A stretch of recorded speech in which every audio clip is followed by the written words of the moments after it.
بسم اللہ الرحمن الرحیم۔ السلام علیکم پیارے ناظرین، آپ دیکھ رہے ہیں ذوق لطیف۔ دوستو، آپ سب کو عید الاضحیٰ کی ڈھیر ساری مبارکبادیں۔ اللہ تبارک و تعالی آپ کے اعمال صالحہ کو، آپ کی قربانیوں کو، آپ کی عبادتوں کو قبول کرے اور آپ کی زندگی میں یہ دن بار بار لائے۔ دوستو، آج کی اس ویڈیو میں ہم آپ کو بتائیں گے کہ ہم جو جانور اللہ کی راہ میں قربان کرتے ہیں، یا جو بھی جانور ہم جس کو ذبح کر کے کھاتے ہیں، حلال جانور، ان جانوروں میں کچھ اعضاء، کچھ حصے، کچھ ایسی چیزیں ہوتی ہیں جن کا کھانا یا تو ہمارے لیے حرام ہے، یا پھر ممنوع ہے، یا مکروہ ہے۔ دوستو، تو اس ویڈیو میں آج ہم آپ کو وہی چیزیں بتائیں گے۔ آئیے ویڈیو کو شروع کرتے ہیں۔ پیارے ناظرین، نمبر 1، رگوں کا خون، یعنی جانور کی نسوں میں جو خون دوڑتا ہے، جو ذبح کے وقت بہتا ہے، وہ خون حرام ہے۔ اس کو کسی طرح سے بھی استعمال کرنا جائز نہیں ہے۔ بہت سے لوگ غلط فہمی کا شکار ہیں، اور جو جانور قربان کیے جاتے ہیں ان جانوروں کا خون وہ تبرک سمجھتے ہیں۔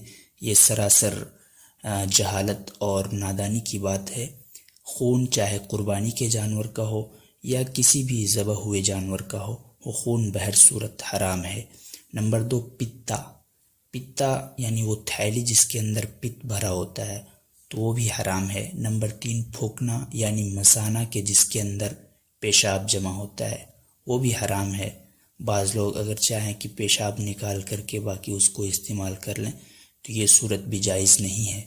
نمبر 4 اور 5، نر اور مادہ کی جو نشانیاں ہوتی ہیں، یعنی کہ جانور اگر نر ہے تو اس کے پیشاب کی نلی، ایسے ہی اگر مادہ ہے تو اس کے پیشاب کا راستہ، یہ سب چیزیں بھی حرام ہیں۔ نمبر 6، بیضے یعنی کپورے، جو نر جانور کے ہوتے ہیں، جو خصیوں کے نکال دیے جاتے ہیں، اور یوں ہی اگر بکرا ہے یا کوئی اور جانور ہے نر تو اس میں اگر باقی ہے تو یہ بھی کھانا صحیح نہیں ہے۔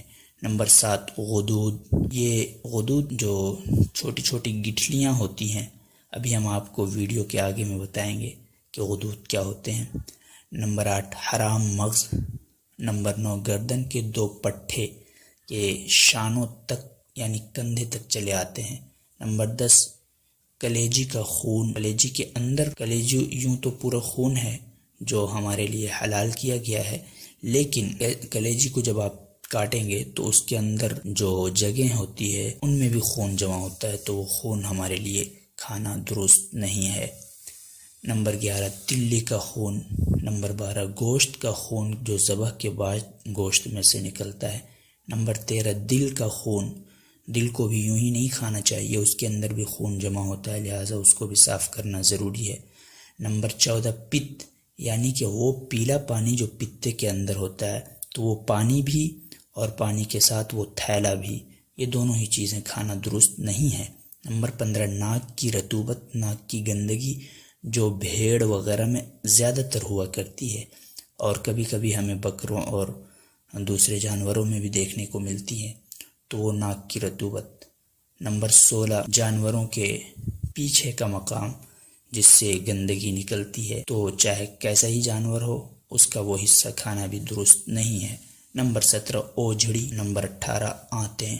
اوجھڑی کا مطلب اس کا پورا پیٹ جس میں سارا ملبہ اس کا بھرا ہوتا ہے، اور پھر آنتیں جو ہوتی ہیں وہ بھی۔ نمبر 19، نطفہ، یعنی کہ جانور کی منی۔ اب چاہے وہ منی کسی بھی صورت میں ہو، چاہے وہ خون ہو چکا ہو مادہ کے پیٹ میں پہنچ کر کے، یا پھر خون سے بھی بڑھ کر وہ گوشت کا لوتھڑا بن چکا ہو، یا پھر وہ پورا جانور بن گیا ہو اور مردہ ہو، یا پھر زندہ ہی ہو لیکن بغیر ذبح کے مر گیا ہو، تو یہ سبھی چیزیں جو میں نے آپ کو بتائی ہیں، ان سب کا کھانا اگرچہ جانور حلال ہے لیکن یہ چیزیں اس کی حرام یا ممنوع یا مکروہ ہیں۔ ذبح کے وقت جو خون نکلتا ہے اس کو دم مسفوح کہتے ہیں، یہ ناپاک ہوتا ہے، اس کا کھانا حرام ہے۔ اور ذبح کے بعد جو خون گوشت میں رہ جاتا ہے، مثلا گردن کے کٹے ہوئے حصے پر، دل کے اندر، کلیجی اور تلی میں، اور گوشت کے اندر کی چھوٹی چھوٹی نلیوں میں، رگوں میں، نسوں میں، یہ اگرچہ ناپاک نہیں ہے مگر اس خون کا کھانا بھی ممنوع ہے، لہذا پکانے سے پہلے صفائی کر لینا چاہیے۔ گوشت میں کئی جگہ چھوٹی چھوٹی رگوں میں خون ہوتا ہے، ان کی دیکھ بھال کافی مشکل ہے، پکنے کے بعد وہ کالی ڈوری کی طرح ہو جاتی ہیں۔ خاص کر بھیجے، سری، پائے اور مرغی کی ران اور پر کے گوشت وغیرہ میں باریک کالی ڈوریاں دیکھی جاتی ہیں، کھاتے وقت ان کو نکال دینا چاہیے۔ مرغی کا دل بھی پورا نہ کھایا جائے بلکہ اس کو چیر کر کے اس کے اندر کا خون صاف کر لینا چاہیے۔ دوستو حرام مغز جو ہوتا ہے یہ سفید ڈورے کی طرح ہوتا ہے جو کہ بھیجے سے شروع ہو کر کے گردن کے اندر سے گزرتا ہوا پوری ریڑھ کی ہڈی میں آخر تک جاتا ہے۔ تو یہ پوری ریڑھ کی ہڈی میں جو بھیجے سے شروع ہو کر گردن سے گزر کر کے آخر تک جاتا ہے، ان میں سفید رنگ کا ایک مغز ہوتا ہے جس کو بہت سے لوگ کھاتے ہیں، حالانکہ اس کو حرام مغز کہا جاتا ہے۔ اس کا کھانا بھی درست نہیں ہے، لہٰذا جب جانور کا گوشت تیار کیا جائے اور ریڑھ کی ہڈیاں کاٹی جائیں تو اس وقت احتیاط کر کے ان کو نکال دیا جائے، چاہے وہ جانور چھوٹا ہو یا بڑا، چاہے وہ مرغی ہو۔ اسی طرح پٹھے جو ہوتے ہیں یہ گردن کی مضبوطی کے لیے اس کی دونوں طرف پیلے رنگ کے 2 لمبے لمبے پٹھے ہوتے ہیں، ان پٹھوں کا کھانا بھی ممنوع ہے۔ یہ بڑے جانوروں میں آسانی سے نظر آ جاتا ہے، پیلے رنگ کا دکھے گا آپ کو، اسے بھی نکال دینا چاہیے۔ غدود دوستو گردن پر، حلق میں اور کئی جگہ چربی وغیرہ میں چھوٹی بڑی، کہیں لال کہیں مٹیالے رنگ کی گول گول گانٹھیں ہوتی ہیں، انہی گانٹھوں کو غدہ یا غدود کہا جاتا ہے۔ انہیں بھی نہیں کھانا چاہیے، پکانے سے پہلے ڈھونڈ کر نکال دینا چاہیے، اگر پکے ہوئے گوشت میں بھی نظر آ جائے تو نکال دینا چاہیے۔ کپورے، خسیا، فوتا یا بیضہ، یہ سب چیزیں اس کو کہتے ہیں، وہی جو ایک نر جانور کے اندر ہوتا ہے، تو اس کا کھانا بھی مکروہ ہے، تحریمی ہے۔ یہ بیل، بکرے میں نمایاں ہوتے ہیں۔ مرغے کا پیٹ کھول کر آنتیں ہٹائیں گے تو پیٹھ کے اندرونی سطح پر انڈے کی طرح سفید 2 چھوٹے چھوٹے بیج کی طرح دکھتے ہوئے یہ کپورے ہوتے ہیں، ان کو نکال دینا چاہیے۔ بعض لوگ اسے بڑے شوق سے کھاتے ہیں، حالانکہ یہ بہت بڑی غلطی ہے۔ اوجھڑی کے اندر بھی پوری غلاظت اور نجاست بھری ہوتی ہے۔ آپ کو اسلام اچھا اور حلال اور پاکیزہ غذا کھانے کو کہتا ہے۔ وہ جگہیں جو نجاستوں سے آلودہ ہوتی ہیں، جو پوری کی پوری نجاستوں کا گھر ہے، اوجھڑی، اس کا کھانا بھلا کیوں کر درست ہو سکتا ہے؟